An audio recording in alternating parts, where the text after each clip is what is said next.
देशबंधु घटक, 7 पेट्रोल पंपों का मालिक है। आज का कैश कहाँ है? गाड़ी में पीछे। चल जाओ।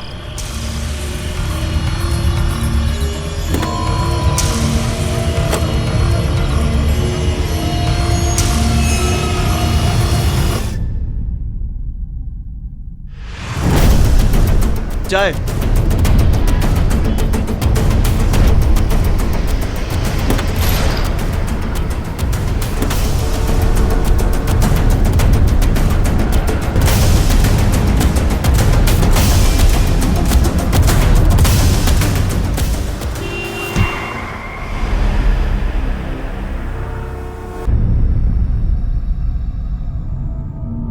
नहीं आएगी वो।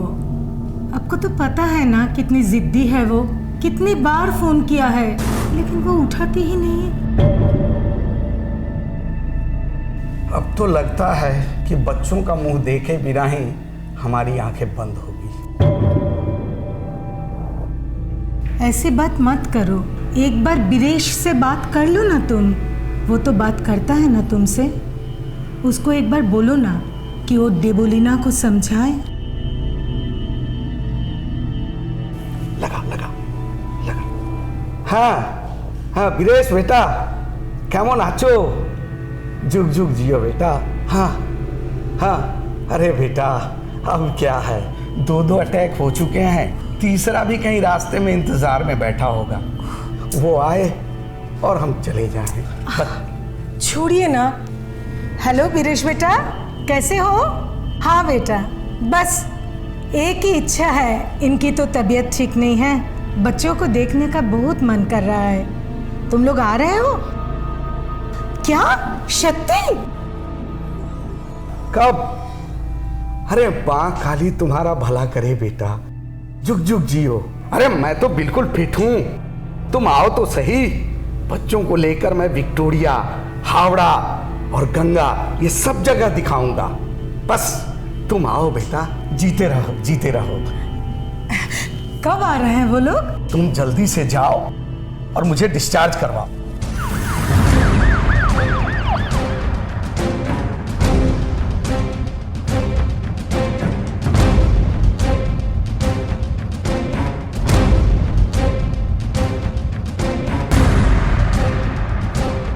हालत कैसी उस पेशेंट की?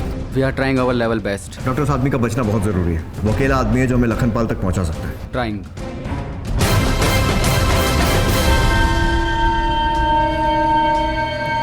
बेटा बेटा रोते नहीं बेटा।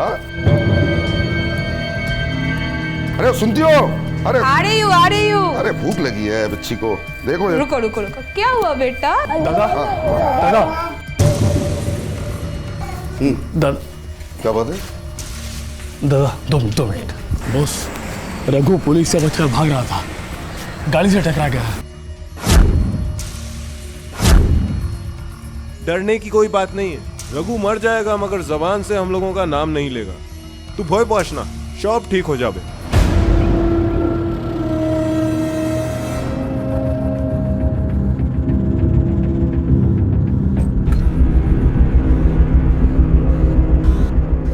बस भैया इधर ही रुकिए। आइए।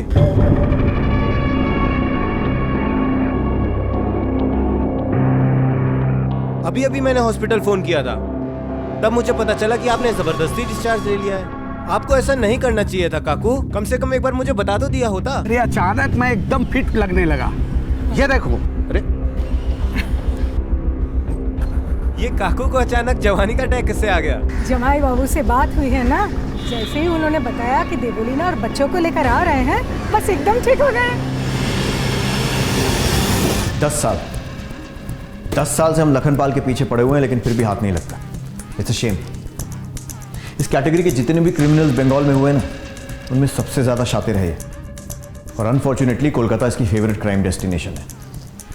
लेकिन ये कब आता है, कहाँ से आता है और कहाँ को चला जाता है, कुछ समझ में नहीं आता। रघु इसका खास आदमी है।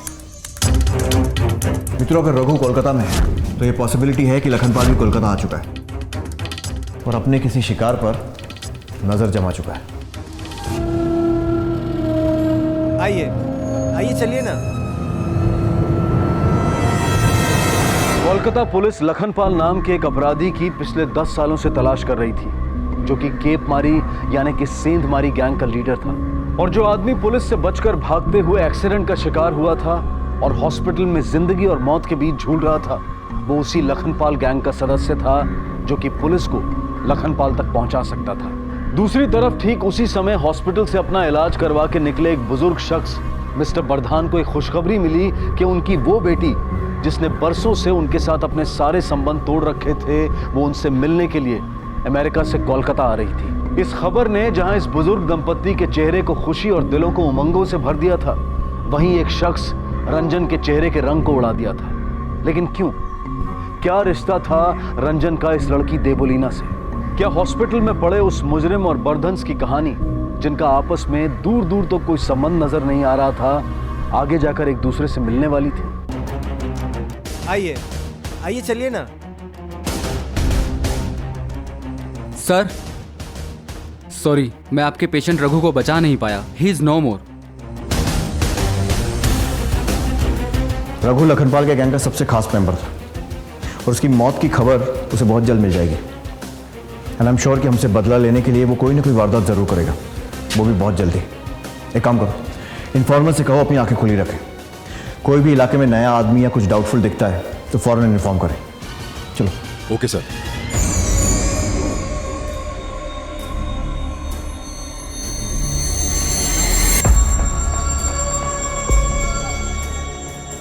देवोलीना, कभी भुला नहीं पाया तुम्हें।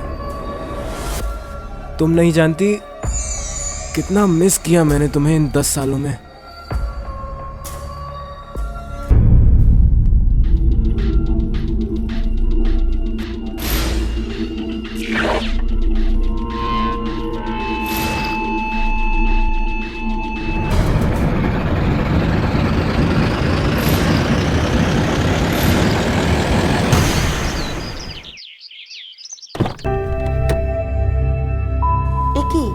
এরা কি এখনো ঘুম থেকে ওঠেনি? মা, মা, মা, বাবু, বাবু।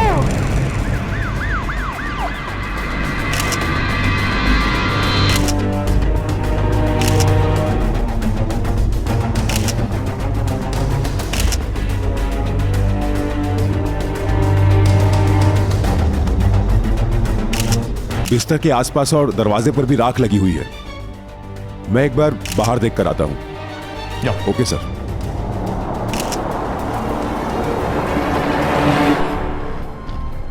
सर, केप मेरी गैंग का साइन इस घर के बाहर तो है ही, उसके साथ साथ दूसरे घर पे भी है।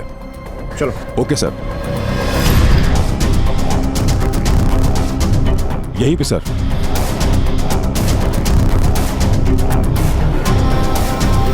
गैंग का एक मेंबर पूरे एरिया का अच्छी तरह स्टडी करता है, फिर शिकार को चुनकर निशान लगाता है ताकि बाकी गैंग को पता लगे कि वारदात कहाँ करनी है। सर, इस घर के अलावा इन सभी घरों पर निशान है सर। वो लोग लकी थे जो बच गए। लक नहीं, वजह कोई और ही होगी कि सिर्फ एक घर पर अटैक हुआ है। कोलकाता में केप मारी गैंग यानी कि सेंध मारी गैंग का आतंक छाया था।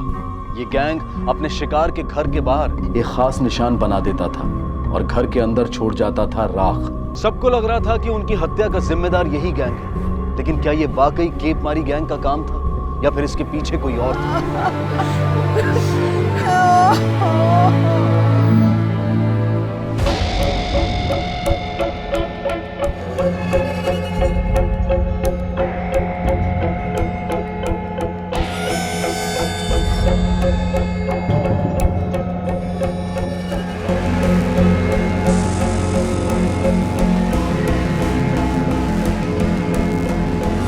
यहाँ पर आसपास पूछताछ की मैंने तो पता चला यहाँ पर एक आदमी फैमिली के साथ रहता था।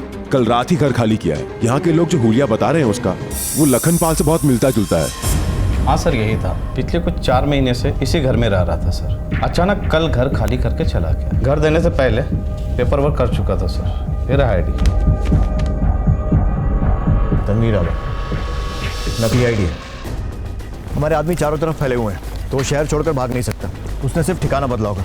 एक काम करो, ढूंढो उसे। इन्फॉर्मर से कहो स्पेशली नए किराएदारों के बारे में पता करें। इसके अलावा लॉजेस, होटल्स, धर्मशालाएं सब जगह पूछताछ करें। स्पेशल टीम बनाकर आउटर एरियाज में सर्च करो। ये लोग जनरली ऐसी जगहों पर छुपते हैं।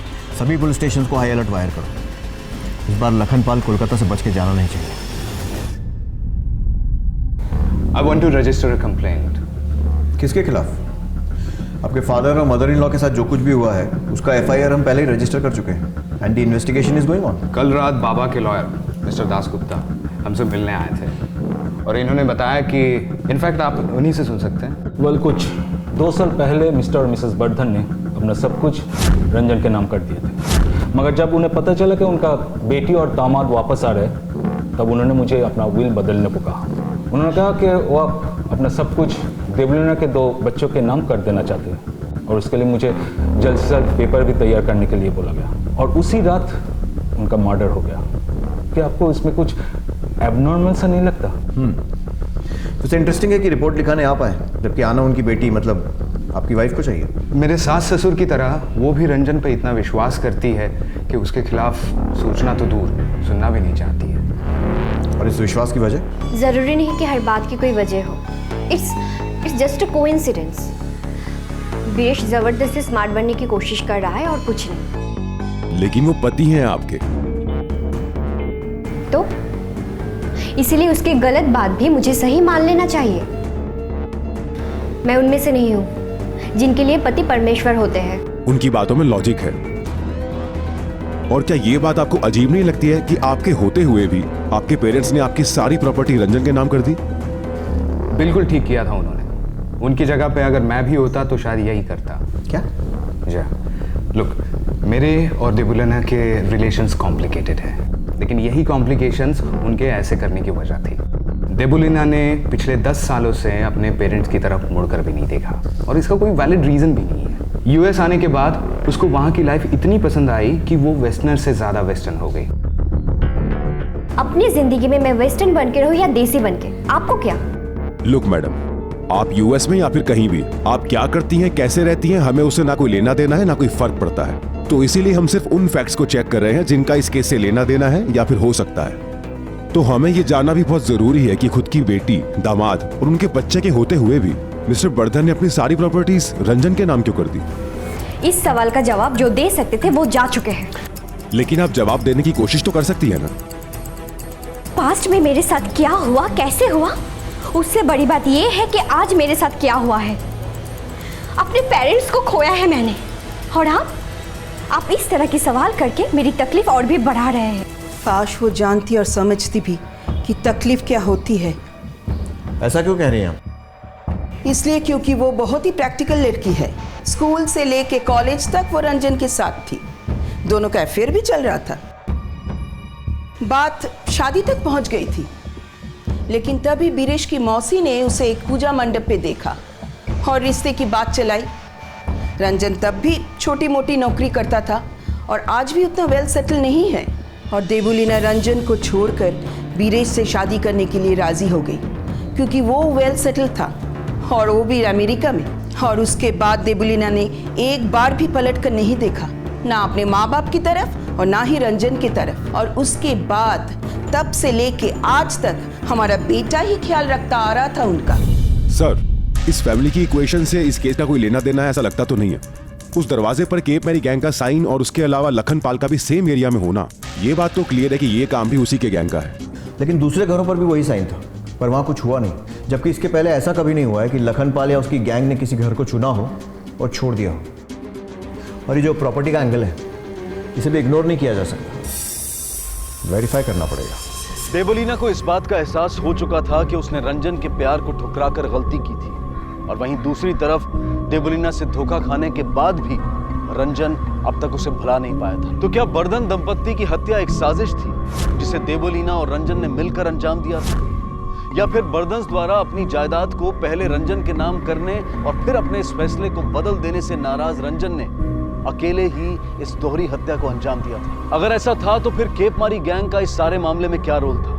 कहीं ऐसा तो नहीं था कि रंजन का केप मारी गैंग के साथ कोई संबंध था और उसने उन लोगों से ये काम करवाया था?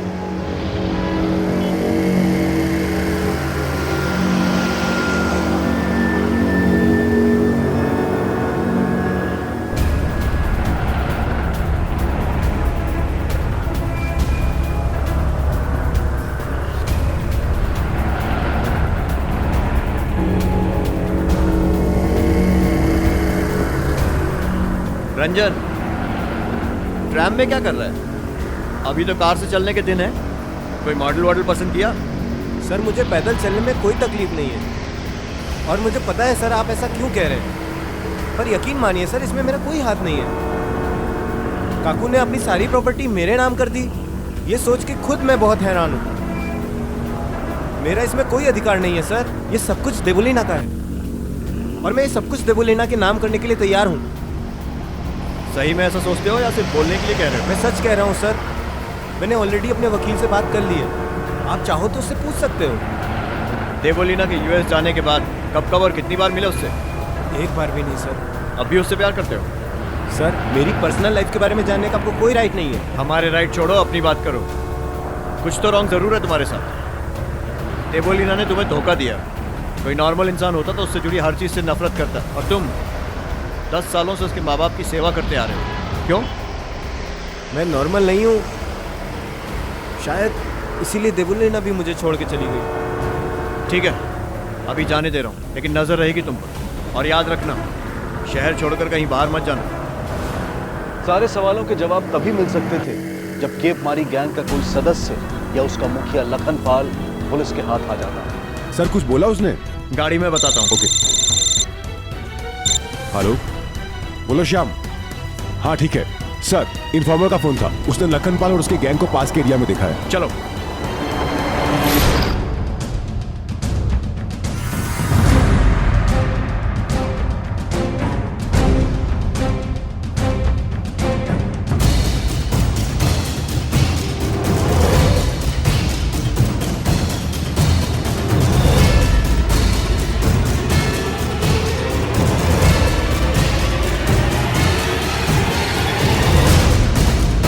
सर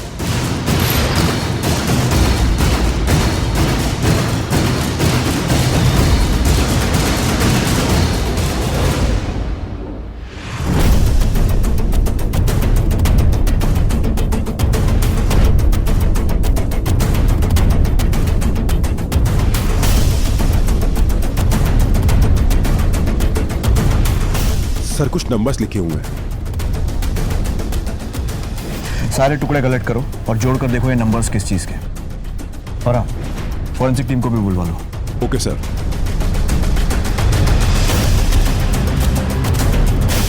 सर ये पेपर के टुकड़ों को जोड़ दिया sir. Good. I was right.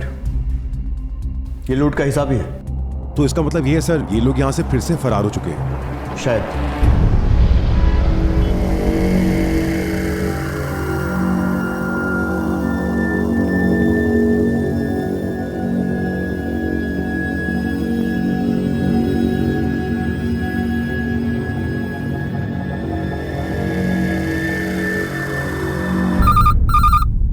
Hello, cap मारी गैंग के बालीगंज में होने की खबर मिली है।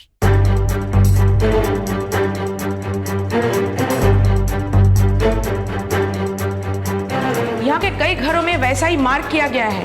लगता तो है कोई बड़ी वारदात करने का इरादा था उन लोगों का।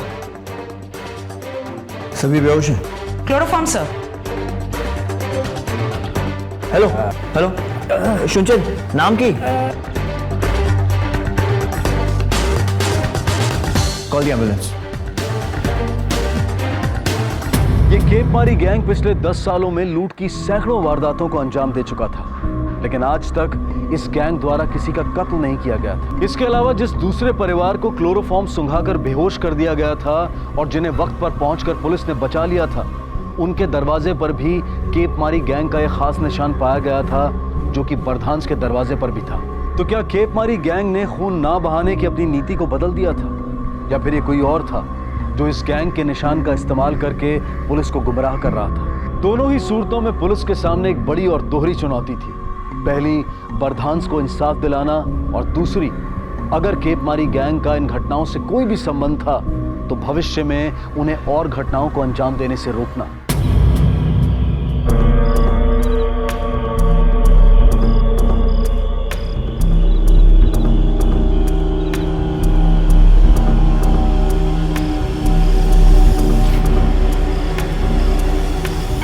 देवुलीना, देवुलीना, क्यों हो रहा है ऐसा देवुलीना? तुम चली गई थी ना मुझे छोड़ के, मैं क्यों बुला नहीं पाया तुम्हें देवोलीना?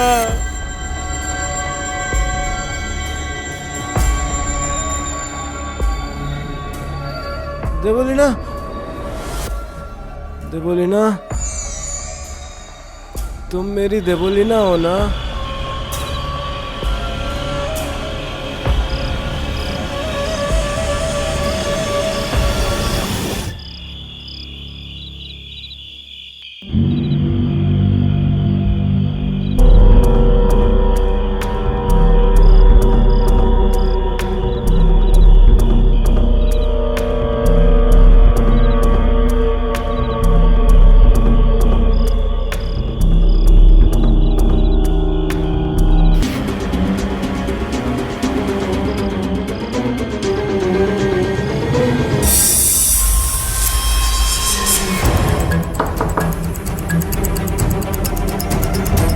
पुलिस।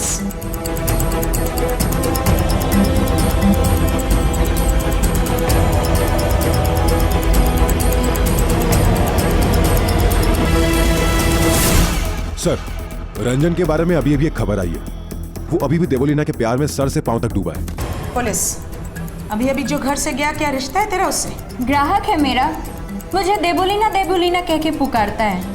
कभी कभी आता है और ज्यादातर तो रो धोकर चला जाता है। अक्सर किसी प्रोस्टिट्यूट के पास जाता है और उसे देवोलीना देवोलीना बोलकर बुलाता है। बर्धान दंपत्ति की बेटी देवोलीना के अपने पति से रिश्ते अच्छे नहीं थे, तो हो सकता था कि इस बात की वजह से रंजन के प्रति उसका प्रेम फिर से उमड़ आया हो और उसने रंजन के साथ मिलकर योजना बनाई हो कि वो अपने पेरेंट्स पर दबाव डालकर उनकी सारी जायदाद रंजन के नाम करवा देगी और ऐसा हो जाने के बाद वो अपने पति बिरेश से तलाक और एलिमनी में मोटी रकम लेकर इंडिया लौट आएगी और रंजन के साथ एक नई जिंदगी शुरू करेगी। पर जब बर्धांस ने रंजन को हटाकर देवोलीना के बच्चों को अपनी जायदाद का वारिस बनाना चाहा हो तो उनकी ये योजना गड़बड़ा गई और इसी की वजह से देवोलीना या रंजन ने उनका खून कर दिया। ये सिर्फ एक संभावना थी जो सच भी हो सकती थी और पुलिस ने इस संभावना की सच्चाई को जांचने का फैसला किया।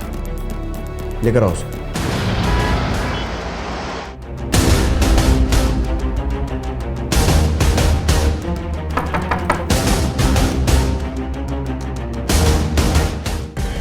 व्यापार रंजन के डाकुन। रंजन जी कहिए। चलो हमारे साथ। लेकिन क्यों? मैं तो अपना बयान पहले ही दे चुका हूँ। लेकिन वो बात पहले की थी, अभी कुछ नई बातें सामने आई हैं और कुछ नए सवाल हैं जिनके जवाब तुम्हें देने हैं। तुम चलो चलो। सुनिए,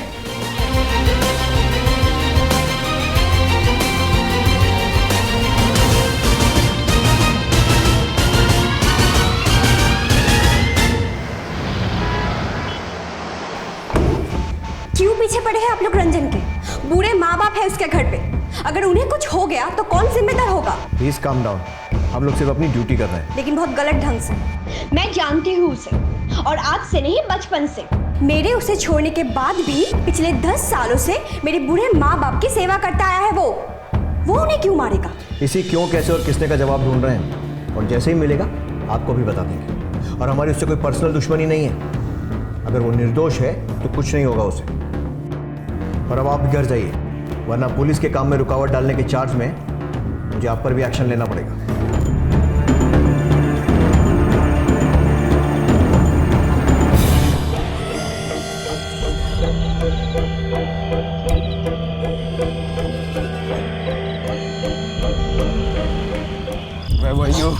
तुम्हें इसलिए नहीं लाया था यहाँ पे कि तुम रातों को अपने पति को सोता हुआ छोड़कर अपने एक्स यार की वकालत करती फिरो, और वो भी तब जब उस यार पर तुम्हारे अपने पेरेंट्स के मर्डर के charges. Shut up! Just shut up! कोई खून नहीं किया है रंजन ने, पूरी तरह से निर्दोष है वो। अच्छा, तो मेरे एक सवाल का जवाब दो, ऐसा क्या है उसमें जो इतना यकीन करती हो तुम उस पर? या फिर अब भी उसके प्यार की आग जल रही है तुम्हारे दिल में? Enough is enough! अब और बर्दाश्त नहीं कर सकती मैं तुम्हें। मुझे तुमसे डिवोर्स चाहिए। What? Yes, चले जाओ यहाँ से और फिर मुझे कभी अपना शक्ल मत दिखाओ।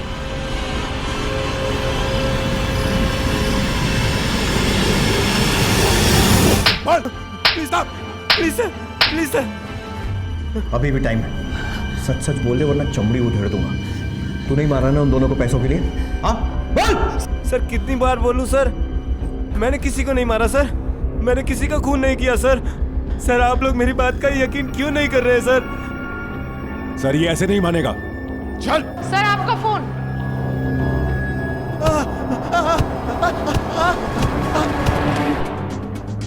हेलो सर, कैप मारी गैंग के एक आदमी को निशान बनाते हुए देखा गया है।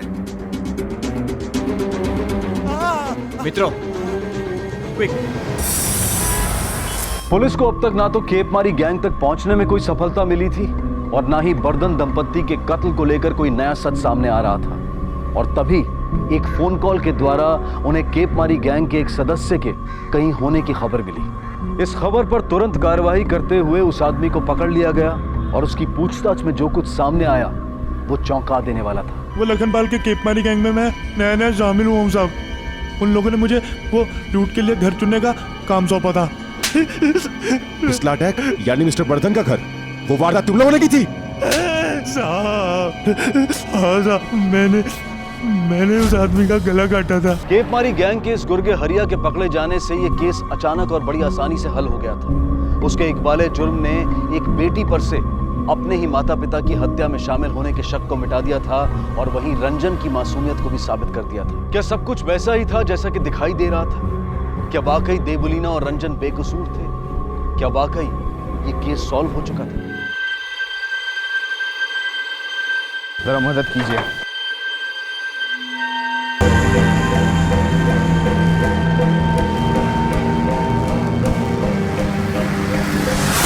बस भैया, बस बस बस,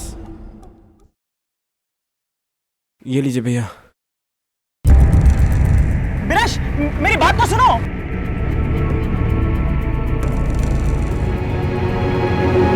देबुलीना, वो विरेश चला गया वापस, हमेशा के लिए। जो तुम ये आज कर रही हो ना, इससे तुम्हारा आने वाला कल, बच्चों का फ्यूचर, सब कुछ बर्बाद हो जाएगा।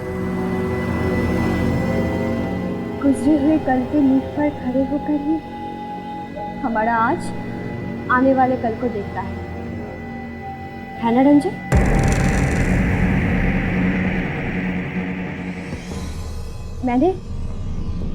मैंने खुद ही वो नींव हिला दी थी, इसीलिए ना मेरा आज बचा और ना ही आने वाले कल से जुड़े कोई उम्मीद। अगर हो सके तो मुझे माफ कर देना। आज तक तुमने मेरे लिए बहुत कुछ किया है, बस अब और नहीं। मेरी फिक्र करना छोड़।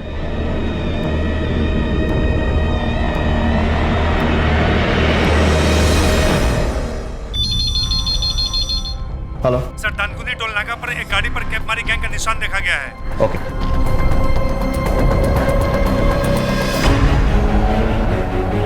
कोलकाता की सीमा पर पड़ने वाले एक टोल नाके के सीसीटीवी फुटेज में एक गाड़ी कोलकाता के अंदर दाखिल होती दिखाई दे रही थी, जिसके पिछले हिस्से पर केप मारी गैंग का वही निशान बनाया दिखाई दिया था जो उस गैंग की पहचान था। साफ था कि गैंग ने उस गाड़ी को यानी कि उसके मालिक को अपना शिकार बनाने के लिए चुना था। टोल नाके के स्टाफ द्वारा ये सूचना पुलिस को दी गई। ये अब तक का सबसे बड़ा मौका था जो इस पूरे गैंग को पुलिस की गिरफ्त में ला सकता था। केप मारी गैंग एक वारदात को अंजाम देने वाला था और पुलिस को इस बात का पहले से पता चल चुका था, लेकिन उस गाड़ी का नंबर सीसीटीवी फुटेज में दिखाई नहीं दिया था। उस फुटेज से पुलिस को सिर्फ उस गाड़ी का रंग और मॉडल पता चल पाया था और कोलकाता जैसे विशाल महानगर में सिर्फ रंग और मॉडल के आधार पर उस गाड़ी को ढूंढना भूसे के ढेर में सुई ढूंढने जैसा था। लेकिन पुलिस ने इस असंभव को संभव बनाने का फैसला लिया। अब देखना यह था कि क्या उन्हें इस काम में सफलता मिल पाएगी। क्या पुलिस अपने हाथ आए इस मौके का फायदा उठाकर लखनपाल को पकड़ पाएगी या फिर इस बार भी जीत लखनपाल और उसके गैंग की ही होगी।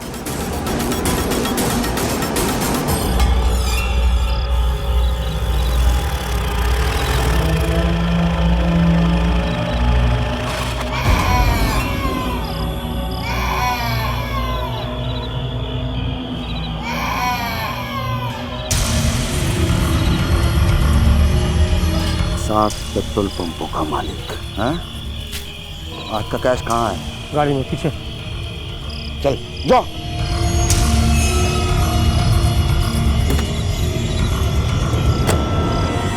लखनपाल, हथियार नीचे। सब लोग अपने हथियार फेंको नीचे।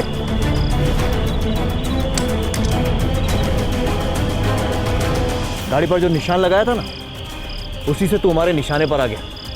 बहुत हो गया पाखंड, अब जेल में सत्संग करना। लेके जाओ इन सबको।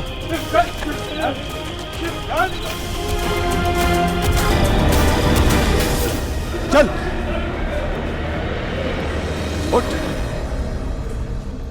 पहचाना इसे? तेरा ही साथी है और इसने कबूल भी किया है। मेरे कहने पर? हाँ सर ये झूठ बोल रहे हैं सर मैं इसे पहचानता भी नहीं हूँ सर। मैंने आज से पहले इसे देखा नहीं है और ना ही वो जो बुड्ढा वर्धन और उसकी पत्नी का कत्ल में मेरा हाथ है। झूठ बोल रहा है सर जी मैं झूठ क्यों बोलूंगा सर जी मैं कबूल करता हूँ। ये मैंने लूट, डकैती, मर्डर सब किए हैं मैं कबूल करता हूँ सर जी। फिर एक इसके बारे में मैं झूठ बोल के मुझे क्या मिलेगा? मेरी क्या सजा माफ होगी सर होगी? नहीं ना तो फिर फिर झूठ बोलता है सर। चल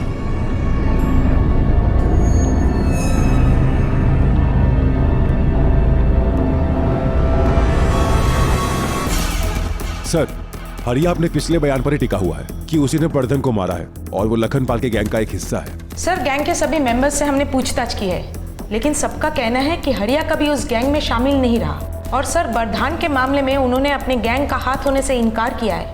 लेकिन एक बात तो पक्की है, कोई ना कोई तो झूठ बोल रहा है। लेकिन सर हरिया खुद झूठ बोलकर फांसी भी क्यों चढ़ेगा? एक काम करो, इस हरिया का एक फोटो निकालो और जहां से हमने इसे उठाया था उस जगह आसपास सब जगह पूछताछ करो। पता करो कि इस हरिया की असलियत क्या है। Okay sir.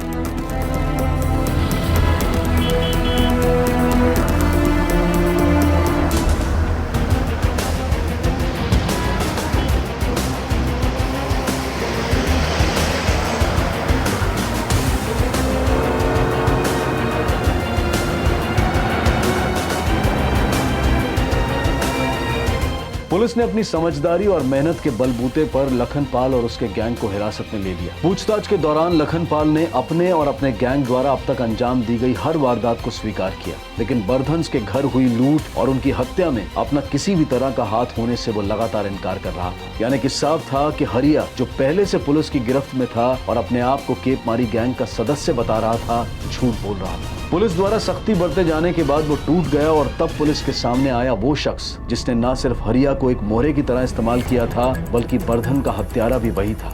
आखिर कौन था वो शख्स?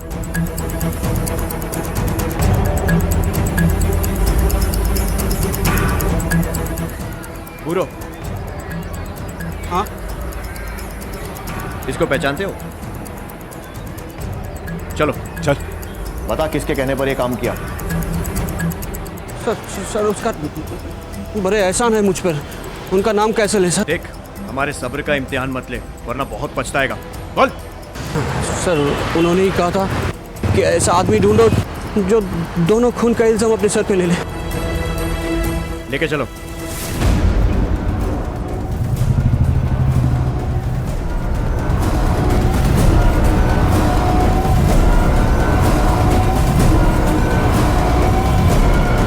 जब आप लोग उसे पकड़ कर ले गए तो हम घबरा गए। तुम चलो चलो। सुनिए मत ले जाइए उसे। उसे बचाने के लिए हमने ये तरीका निकाला।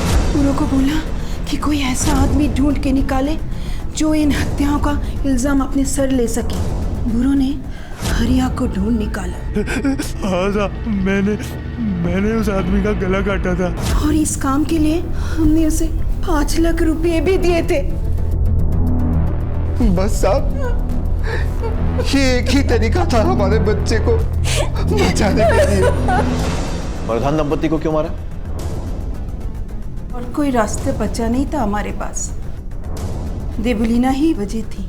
10 सालों से बेटे से भी बढ़कर सेवा की थी रंजन ने उनकी। आइए, अभी मैंने हॉस्पिटल फोन किया था, तब मुझे पता चला कि आपने जबरदस्ती डिस्चार्ज ले लिया है। आपको ऐसा नहीं करना चाहिए था काकू, कम से कम एक बार मुझे बता तो दिया होता। कभी भी उसके बदले में कुछ भी पाने की चाहत नहीं थी उसमें। और उन लोगों ने भी रंजन के नाम सब कुछ करके कोई एहसान नहीं किया था, अपनी बेटी की हरकत की भरपाई ही की थी बस। मैं सोचा था कि हमारे जाने के बाद रंजन की जिंदगी आसान हो जाएगी, आराम से जी लेगा वो। लेकिन जब पता चला देवोलीना इंडिया आ रही है। अरे आपने ये सब की बोल छे, हमारे रहते हुए आप लोग अकेले कैसे हो सकते हैं?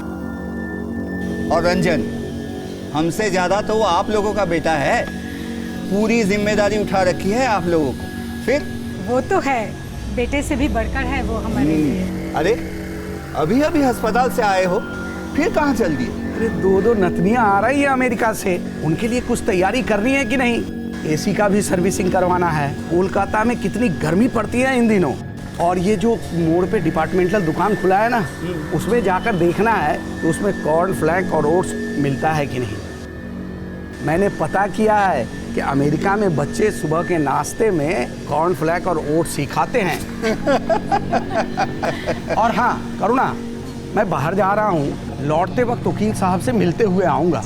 मैं चाहता हूँ कि देवोलीना और जमाई बाबू के रहते हुए ये वसीयत वाला काम हो जाए, नहीं तो बाद में कौन सिग्नेचर के लिए इधर उधर भागते फिरेंगे। लेकिन अपना ख्याल रखना, ये मत भूलना कि अभी अभी अस्पताल से लौटे हैं आप। क्या करें इनको लेकर, कुछ समझ में नहीं आता है। वो भी अपनी बेटी के जैसे ही निकले।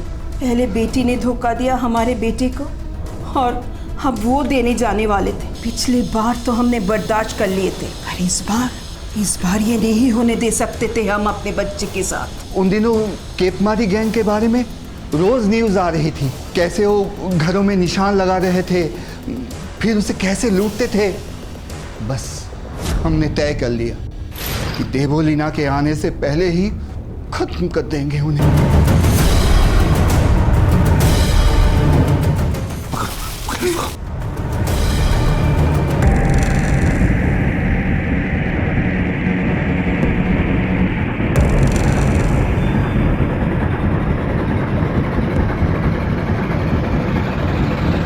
थोड़ा सा समय जरूर लगा खुद को संभालने में।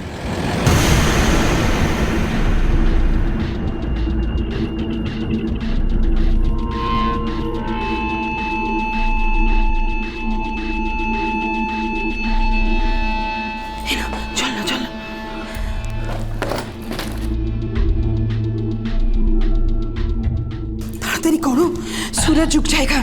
जल्दी।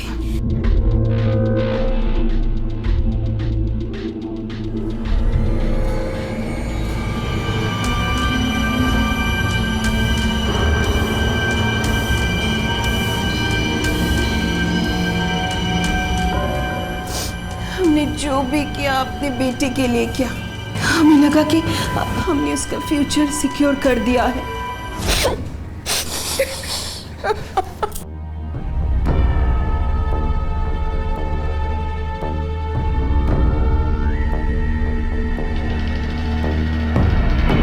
ये क्या कर दिया आप दोनों ने?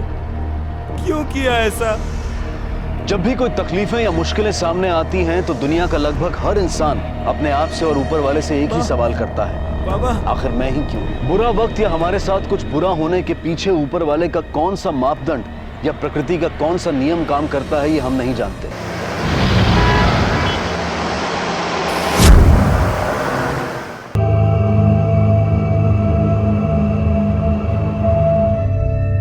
शिल्पी, फिर से स्कूल के लिए लेट होना है क्या? और वो आदि और तेरा डिब्बा तैयार किया तूने? जल्दी कर जल्दी।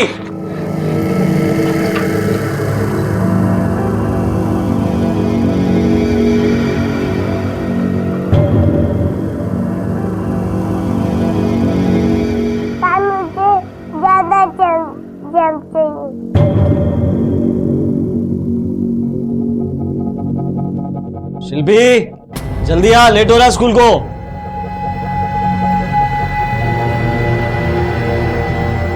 चल चल चल जल्दी आ जा। बाय बेटा, स्कूल में अच्छे से। हाँ बाय।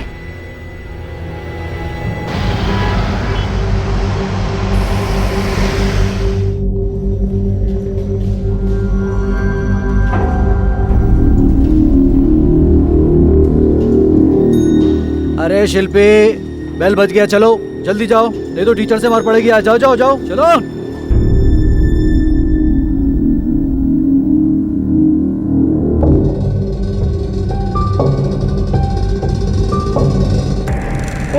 देख के चल ना, दिखाई नहीं देता क्या इडियट?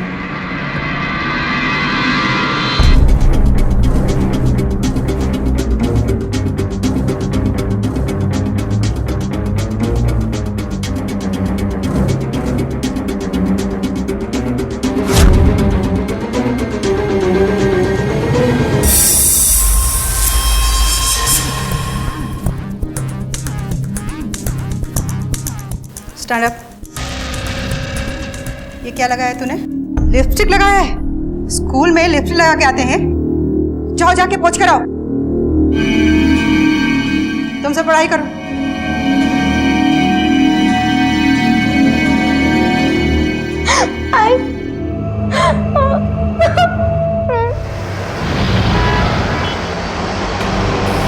शिल्पी, शिल्पी बाहर आ।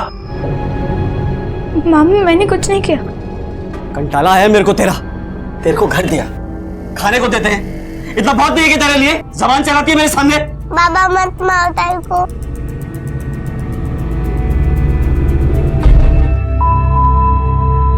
Roll number 23, Shilpi. Everyone clap for Shilpi. She has scored first in all subjects in first semester. Very good. Wow यार, first rank. Congrats. Thank you.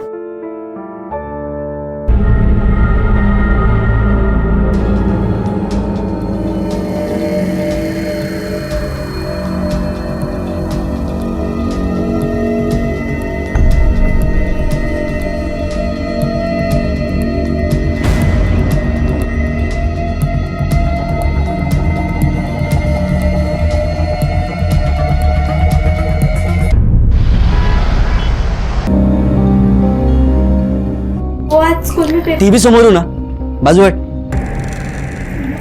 अरे किचन में तेरा काम हुआ कि नहीं? मैं बस कर रही हूँ। 12 बजने वाले, जा पहले काम खत्म कर।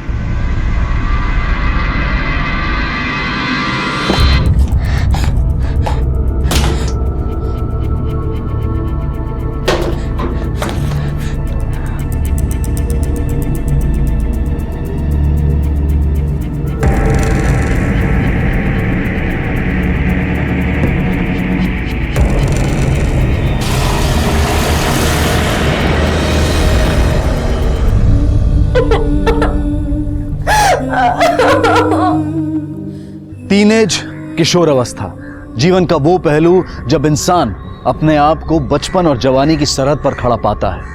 अचानक मन में अपने, पराये, समाज, अपेक्षा, अहम और इन जैसी कई बातों के प्रति नई जागरूकता का निर्माण होता है। शिल्पी के साथ भी ऐसा ही कुछ हो रहा था। कभी वो स्कूल जाने में झिझक रही थी तो कभी घर आने में संकोच कर रही थी। शिल्पी की इस व्याकुलता, इस बेचैनी की वजह क्या सिर्फ किशोर अवस्था का ये पड़ाव था या फिर कुछ और? 24 घंटे हो गए साहब, मेरी बेटी का कुछ पता नहीं चला। आपके पास आपकी बेटी की कोई फोटो है? जी,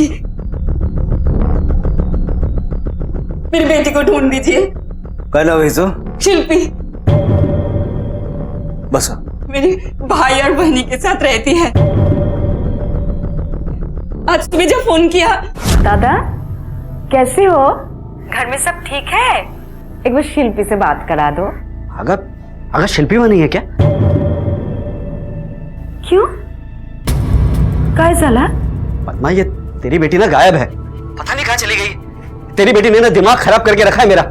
दादा वो घर से नहीं भाग सकती। दादा ढूंढो उसे, उसको कुछ हो ना जाए। अरे पद्मा कुछ नहीं होगा, मैं देखता हूँ मैं। आपने अपनी बेटी को पढ़ने के लिए पुणे क्यों भेजा?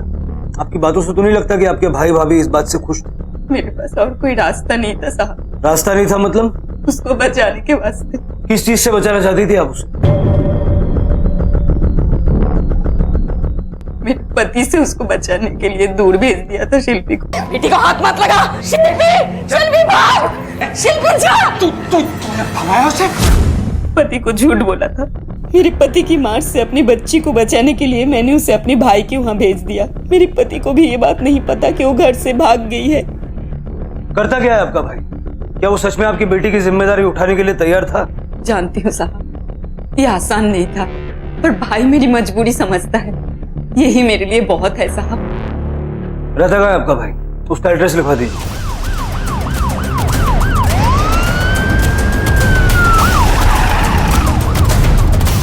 लास्ट टाइम शिल्पी को कब देखा?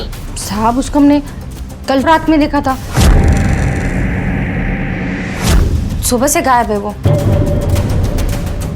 जब आप लोगों को पता है कि बच्ची गायब है तो अभी तक कंप्लेंट क्यों नहीं की उसकी? हाँ साहब, हमें लगा कि वो अपने आप घर वापस आ जाएगी।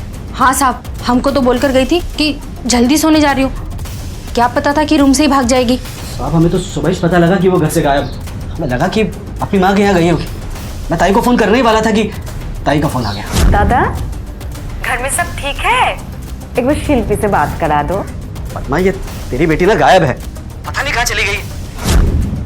तो आपका मतलब है कि शिल्पी अपनी मर्जी से घर से गई है? जी सर। जी सर। मात्रे साहब, पूरा घर अच्छे से देखो, देखो कुछ मिलता है क्या। कांस्टेबल।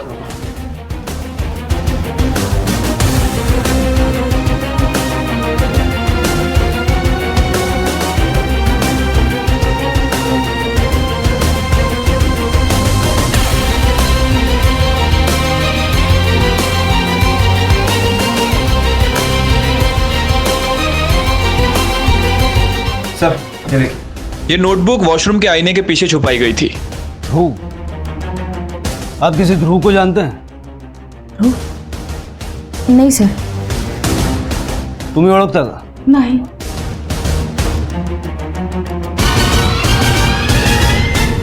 सर शिल्पी के कमरे के कपड़े, बैग और पैसे सब कुछ वैसा ही है।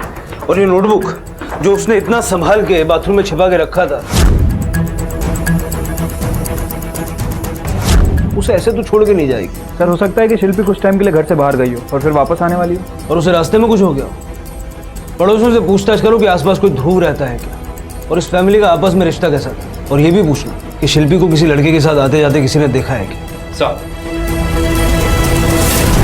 कल रात में तो ऐसा कुछ नहीं देखा साहब, और ना ही सुना। अच्छा एक बात बताओ, ये ध्रुव नाम का लड़का कोई रहता है आसपास? ध्रुव नाम का? नहीं साहब, इधर कोई नहीं रहता। ये जो शिल्पी के मामा मामी है, पुष्कर और रेखा, इनके आपस में संबंध कैसे थे? मतलब कोई लड़ाई झगड़ा? हम लोग तो ज्यादा घुसते नहीं थे साहब, पर हमेशा दोनों परेशान ही रहते थे उससे।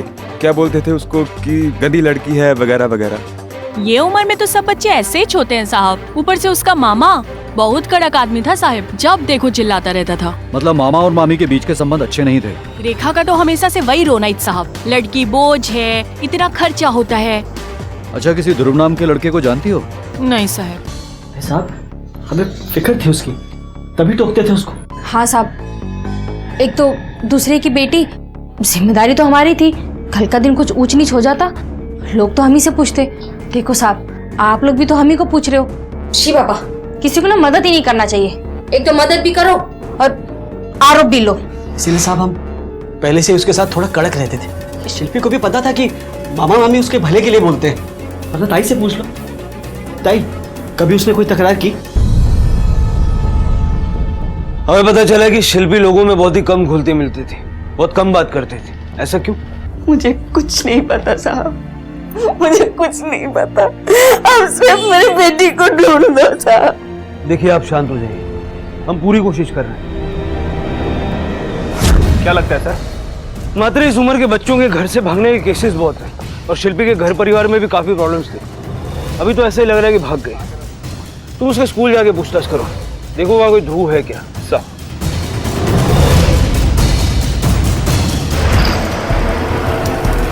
मैं शिल्पी को हिस्ट्री ज्योग्राफी पढ़ाती हूँ। ब्रिलियंट स्टूडेंट है, लेकिन कुछ दिनों से ऐसा लग रहा था कि कुछ इश्यू चल रहे हैं उसके साथ। क्लास में भी कुछ ध्यान नहीं था, लेकिन पढ़ाई में सबसे ज्यादा थी आगे। किस तरह के इशू थे उसकी लाइफ में? क्यों परेशान रहती थी? वो तो मुझे एग्जैक्टली नहीं पता। आप गायत्री मैम से पूछ लीजिए, वो शिल्पी की क्लास टीचर हैं, उन्हें ज्यादा पता होगा। बड़े होने की काफी जल्दी थी उसे।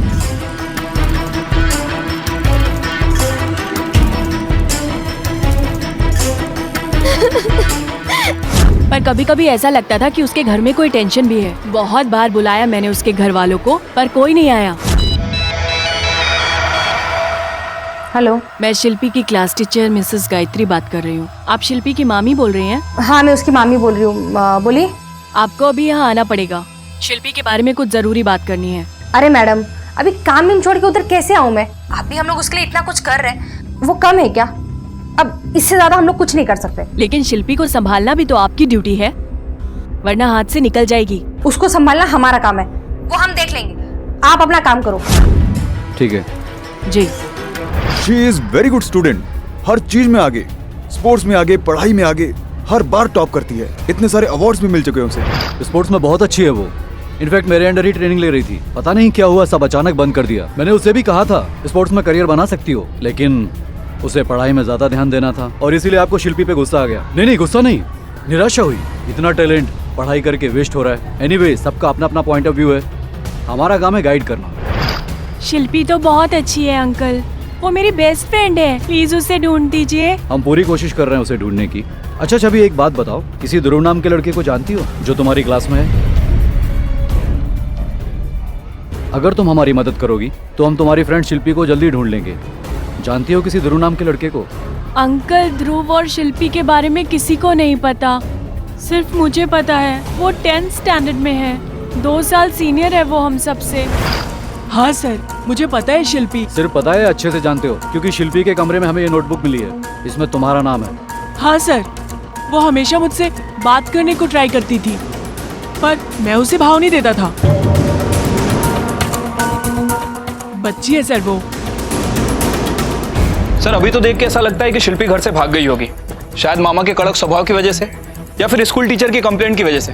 या सर ये भी हो सकता है कि वो ध्रुव से एक तरफा प्यार करती हो और ध्रुव से पसंद ही ना करता हो। शिल्पी की फोटो सब जगह सर्कुलेट करो, उसके घर के आसपास के एरिया में अच्छे से पूछताछ करो, ट्रेस करने की कोशिश करो कि वो कहाँ गई, खास करके उन रास्तों पे जो रेलवे स्टेशन और एसटी बस स्टैंड जाते हैं, कहीं शहर से बाहर ना गई। Okay sir.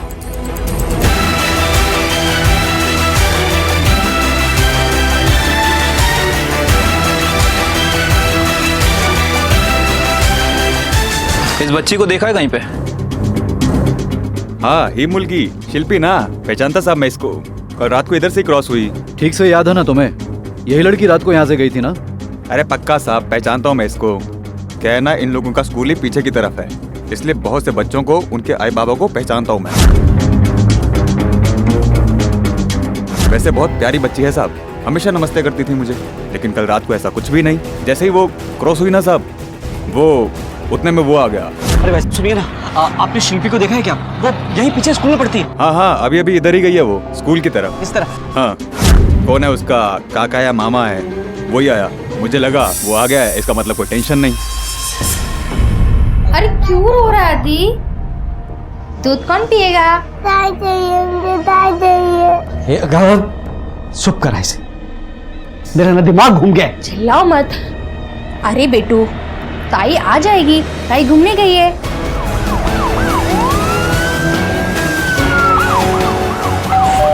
चलो दूध पी लो। हाँ? झूठ क्यों बोला तूने? झूठ झूठ बोला? मत रे, बच्चे को अंदर ले जा। क्या बोला था तूने? शिल्पी घर छोड़ के भाग गई है? तुझे आज सुबह ही पता चला? फिर तू रात को उसके पीछे क्यों गया?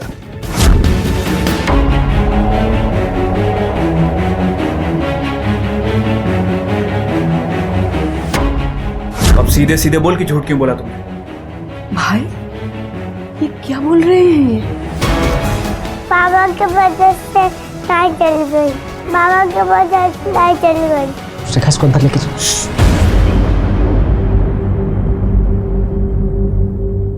बेटा क्या हुआ था? बगल ने ताई पे चिल्लाया, पनिश किया, इसके लिए ताई चली गई।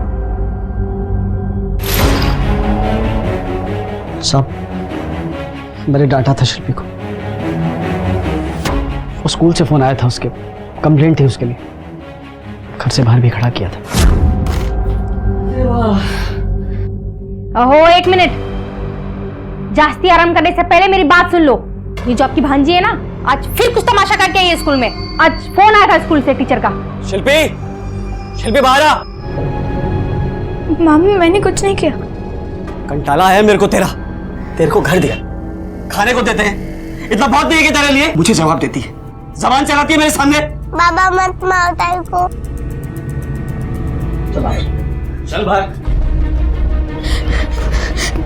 इधर ही खड़ी रहने का, जब तक मैं ना बोले हिलने का नहीं यहाँ से, समझी? इधर ही खड़ी रहने का।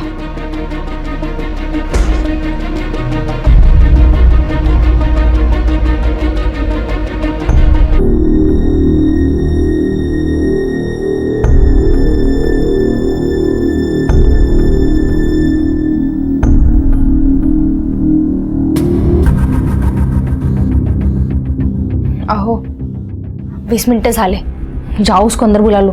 फोकट में कुछ ऊंच नीच हो गई तो लोग अपने को ही बोलेंगे।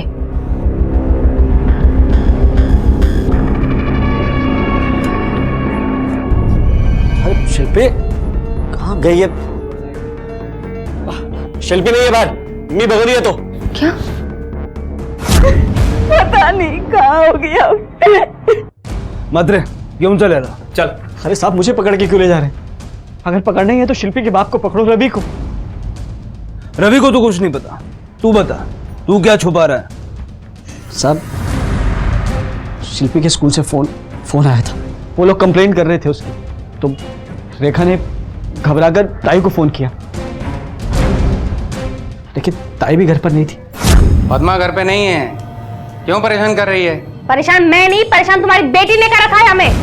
शिल्पी, वो वहां क्या कर रही है? अपनी बीवी से पूछो, हमारे मत्थे जो छोड़कर गई है उसे। अब तो उसके स्कूल से कंप्लेन भी आ रही है। बोलो पद्मा से उसे यहाँ से लेकर जाए, समझे तुम?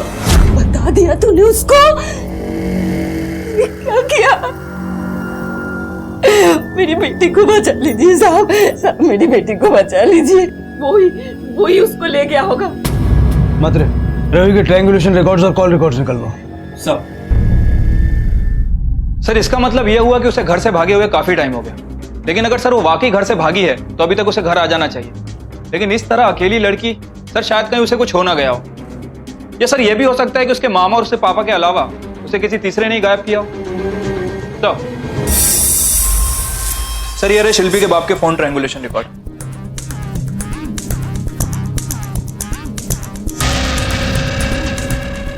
मात्रे, ये देखो, उस रात रवि कृष्णनगर में नहीं, पुणे में ही था।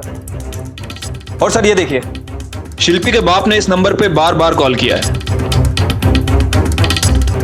पता करो ये किसका नंबर है और तब तक रवि की खोज जारी रखो। सर बोल शिल्पी, बोल शिल्पी कहाँ है? बोल शिल्पी कहाँ है? साहब मैंने बोला ना आपको, कौन शिल्पी? नहीं पता मेरे को साहब। शिल्पी वही जिसका बाप रवि तुझे बार बार कॉल करता था। आई साहब मेरे को नहीं मालूम। देख तेरे कॉल रिकॉर्ड्स हैं हमारे पास। हम ये भी जानते हैं कि तू लड़कियों को बेचने खरीदने का धंधा करता है। बोल साहब, मैं सच बोल रहा हूँ, मेरे को कुछ नहीं मालूम साहब। मात्रे बोल।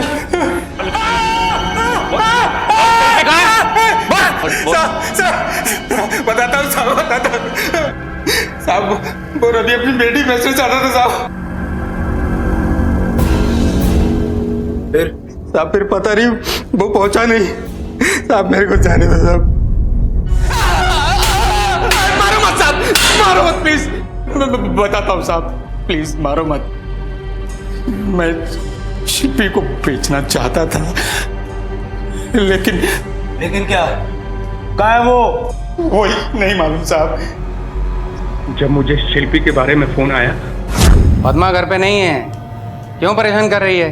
परेशान मैं नहीं, परेशान तुम्हारी बेटी ने कर रखा है हमें।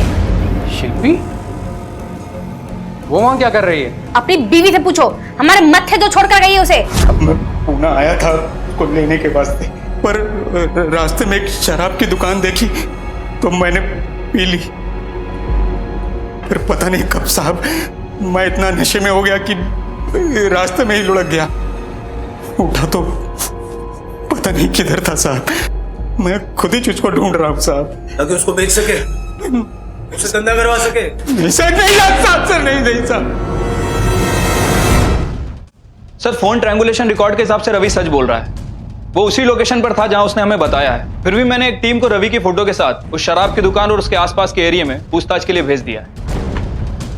शिल्पी कहाँ जा सकती है? 13 साल की लड़की इस तरह सबको चकमा देके कहीं चली जाए,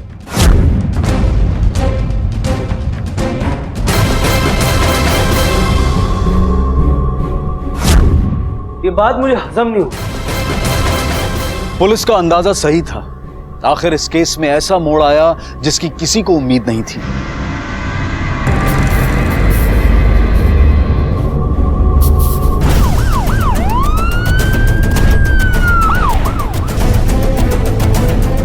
मात्र शिल्पी है।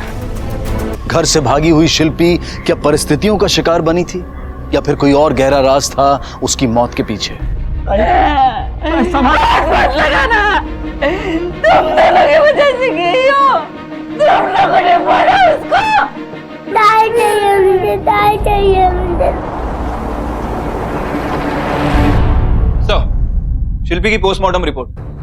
सर, इसे बड़ी बेरहमी से पीट पीट कर मारा गया है। उसके सारे पैसे वैसे के वैसे ही थे, ना रॉबरी है और ना ही रेप। मात्र हमें इस केस के हर पहलू को फिर से एग्जामिन करना होगा।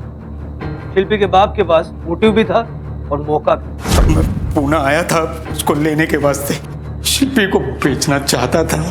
और सर, शिल्पी का मामा पुष्कर, वो भी तो सस्पेक्ट है। उसने भी तो पीछा किया था शिल्पी का।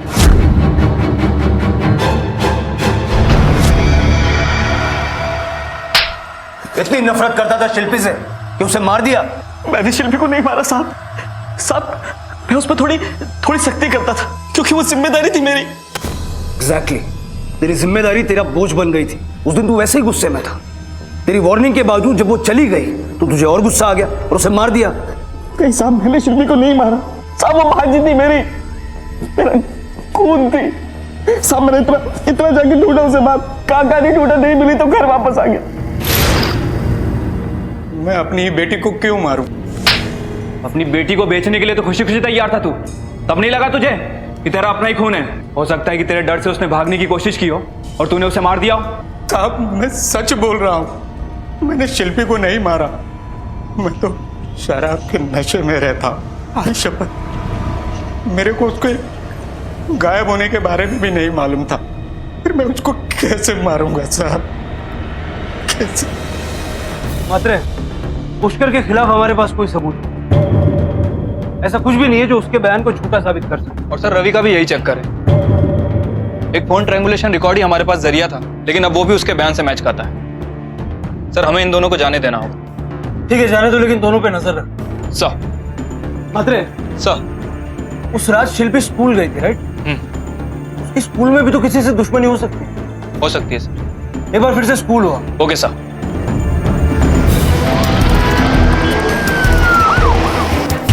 साहब, मैं स्कूल खत्म होने के बाद लॉक करके चला जाता हूँ। उसके बाद दूसरे गार्ड की ड्यूटी है।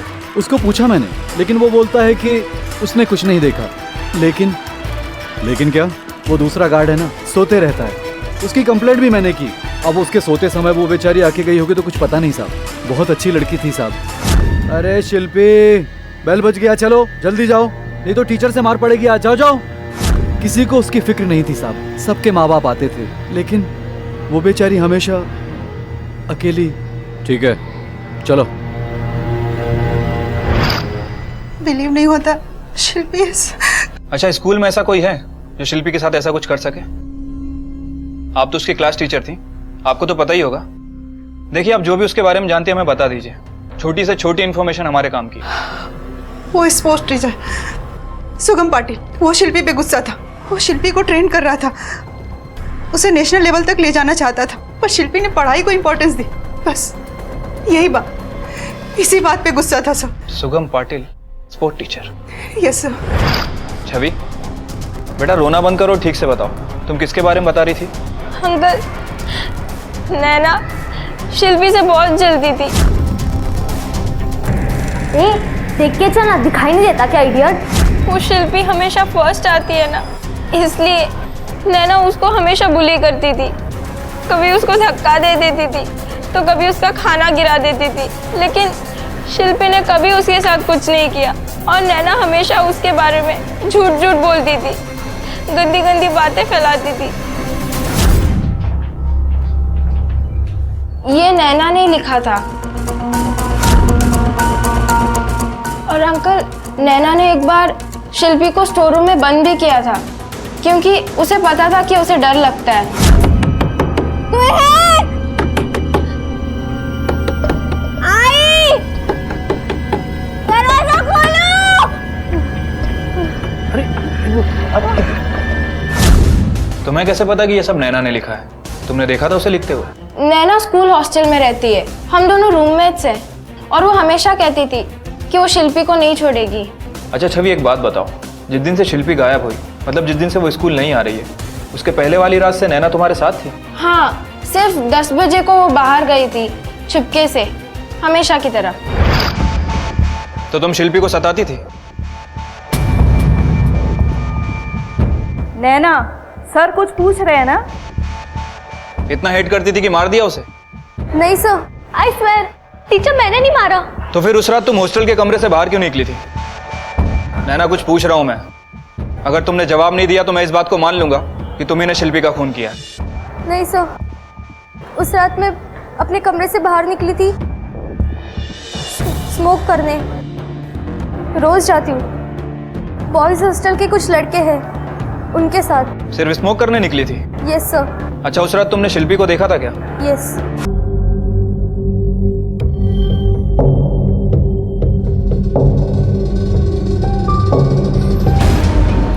ये शिल्पी इस टाइम यहाँ क्या कर रही है? अच्छा ही हुआ, I'm gonna bash her. अरे नैना, बैठ नैना, क्यों झगड़ा करना है? तो फिर उन्होंने तुम्हें रोक लिया? Yes sir. साबित कर सकती हो इस बात को?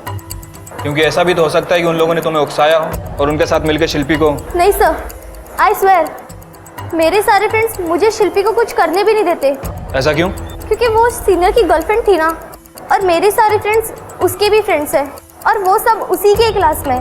कौन सीनियर? ध्रुव, 10C में है। ध्रुव? वो ध्रुव की गर्लफ्रेंड थी? Yes sir. हमें तो लगा कि शिल्पी को ध्रुव अच्छा लगता था और ध्रुव तो उसे पसंद भी नहीं करता था। नो सर, ऐसा कुछ भी नहीं है। ध्रुव तो शिल्पी के पीछे पागल था।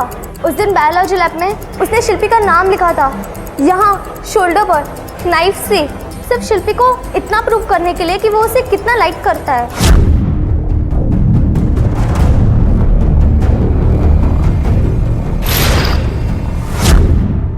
क्या ये? लाइक करता था, लव करता था। वो स्कूल में उसकी जितनी अच्छी लड़की कोई नहीं थी।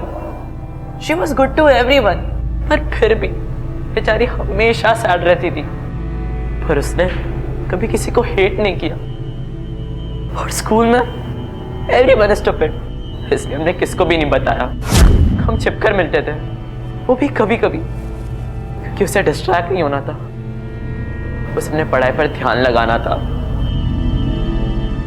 यार हम कभी कभी मिलते हैं और जब मिलते हैं तब तू पढ़ती ही रहती है। सॉरी, लेकिन मुझे पढ़ना पड़ता है। पता है मिस ने मामा को कंप्लेन कर दी है और घर में सब लोग बहुत गुस्से में हैं। प्लस मैं पढ़ पढ़ के इतना सक्सेसफुल बनना चाहती हूँ कि मैं अपनी माँ को उस घर से बाहर निकाल सकूँ और एक नई लाइफ दे सकूँ। तू होगी, बहुत सक्सेसफुल होगी। बता कौन सा चैप्टर है?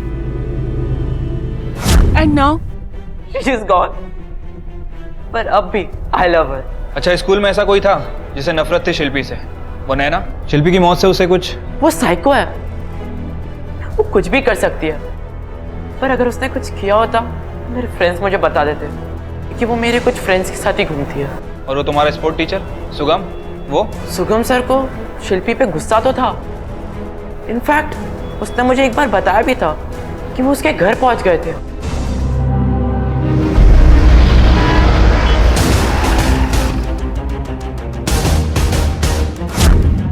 ऐसा कुछ हुआ था क्या? हाँ साहब, घर आया था।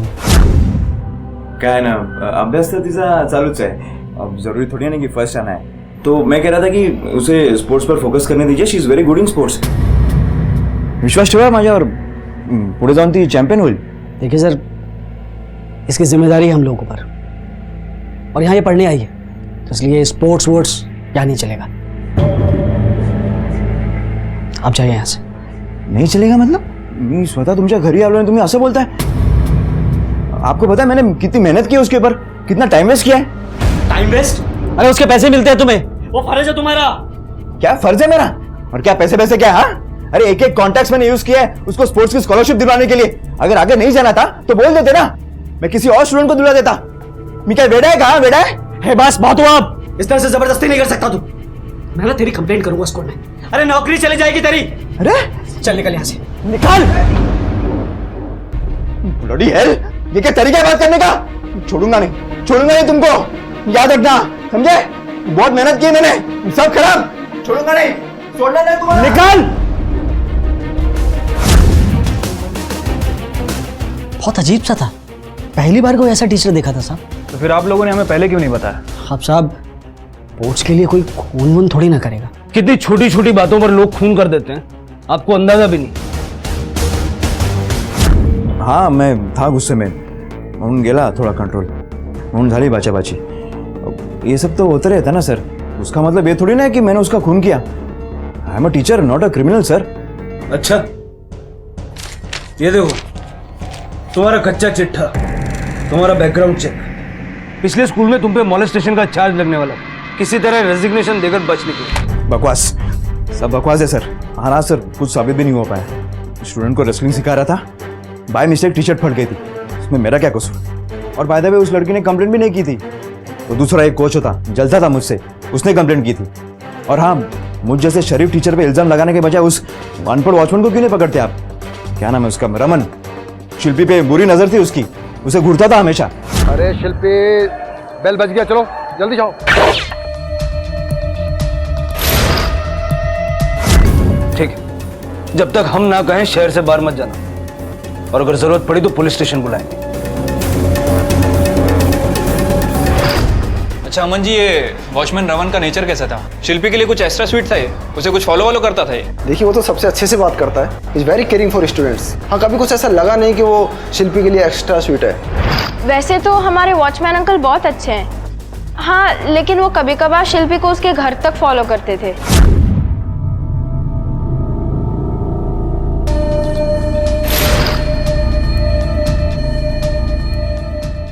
देख रमन, जो कुछ भी जानता सच सच बता दे, वरना अगर मैंने अपने तरीके से पूछा ना, आप आरोप लगा रहे हैं,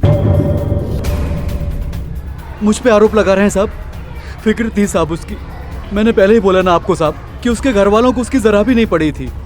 मेरी भी एक बेटी थी साहब, शिल्पी जैसी, मार डाला किसी हैवान ने उसको।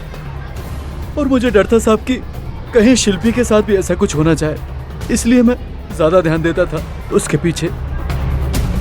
13 साल की एक मासूम लड़की, लेकिन अनगिनत संदिग्ध जिनके पास उसे नुकसान पहुंचाने की अलग अलग वजह भी थी। और हैरानी की बात तो ये थी कि इनमें से कई लोग उसके अपने परिवार वाले और स्कूल के अध्यापक थे।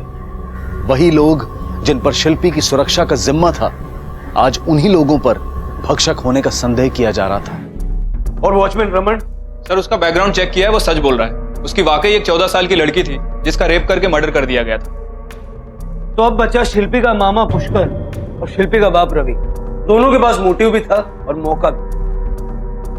फिर सुगम, वो स्पोर्ट्स स्कूल, वो लड़की नैना, और आखिर में शिल्पी का बॉयफ्रेंड ध्रुव। सर ये रही ध्रुव की फाइल जो आपने मंगाई थी। ये बात हमने अब तक कैसे मिस की? गायत्री और उनके खिलाफ तो हमें अभी तक कोई सबूत नहीं मिला। गायत्री का बैकग्राउंड चेक करो, मुझे कुछ तो गड़बड़ नजर आ रही। सर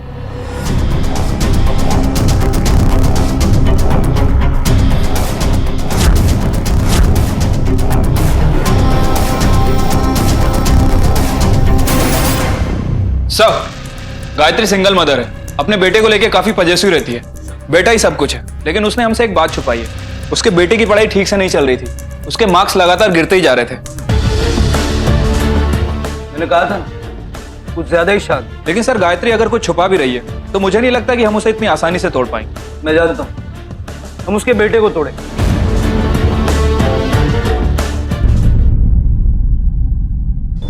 सर मैंने कुछ नहीं किया। बैठो। स्पोर्ट्स में काफी अच्छी थी ना शिल्पी? बहुत अच्छी थी ना स्पोर्ट्स में? क्या खेलती थी? फ्रंटर। कमाल है, स्पोर्ट्स में इतनी अच्छी थी, पढ़ाई में इतनी अच्छी थी, जिंदगी में कहां पहुंच जाती ना अगर। बहुत कम लोग होते ना मन के इतने साफ, सबका ख्याल रखती थी।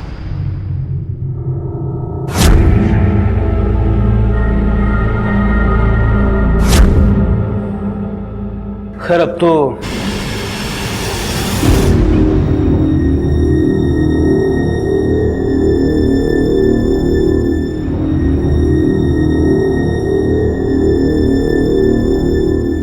इतना प्यार करते थे शिल्पी से, तुम्हारा इतना फर्ज तो बनता है सब सच बता दो। अपने लिए नहीं तो शिल्पी के लिए। Good afternoon, good afternoon. अरे गायत्री मैम, आप इधर कैसे? आप ध्रुव के साथ नहीं? मतलब ध्रुव तो क्लास में है ना? अरे वो पूछताछ चल रही है ना, पुलिस आई है फिर से। पुलिस आई है? हाँ। कहाँ है वो? वो वनिता मैम की क्लास में।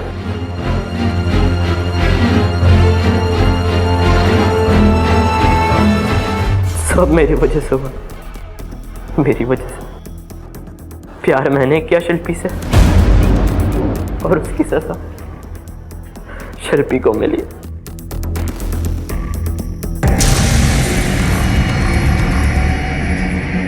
मतलब? एक्सक्यूज मी, क्या हो रहा है ये? बेटा तू ठीक तो है? बैठ यहाँ।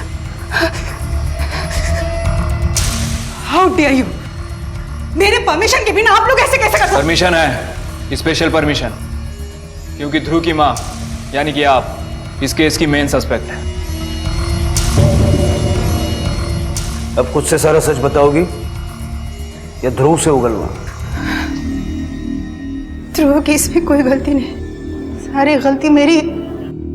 ध्रुव को इसमें मत इन्वॉल्व कीजिए, सब कुछ है मेरा, ये मैंने गलती की।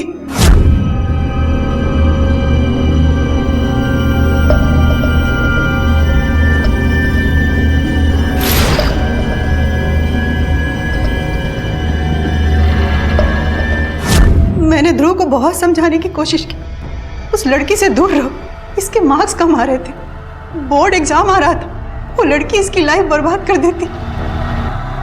मैंने उसे भी समझाने की कोशिश की, मैंने उसे डराया भी, धमकाया भी कि लाइन पे आ जाए।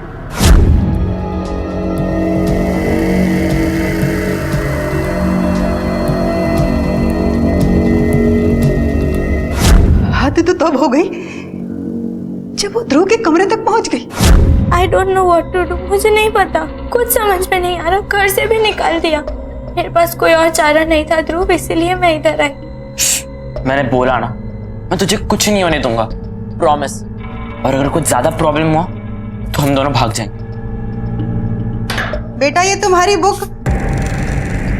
जब मैंने उसे वहां देखा तो इतना गुस्सा आया मुझे, इतना गुस्सा आया कि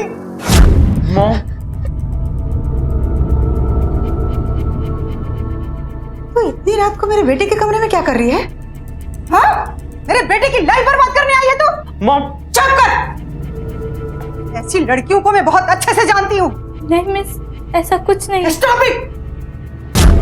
मैं सिर्फ उसे डराना चाहती थी, मारना नहीं। बहुत मुश्किल से मैंने अपने बेटे को बड़ा किया है सर, वो इंजीनियर बनने वाला है, सक्सेसफुल, अब्रॉड जाएगा पढ़ाई करने के लिए, पूरी लाइफ प्लान है उसकी।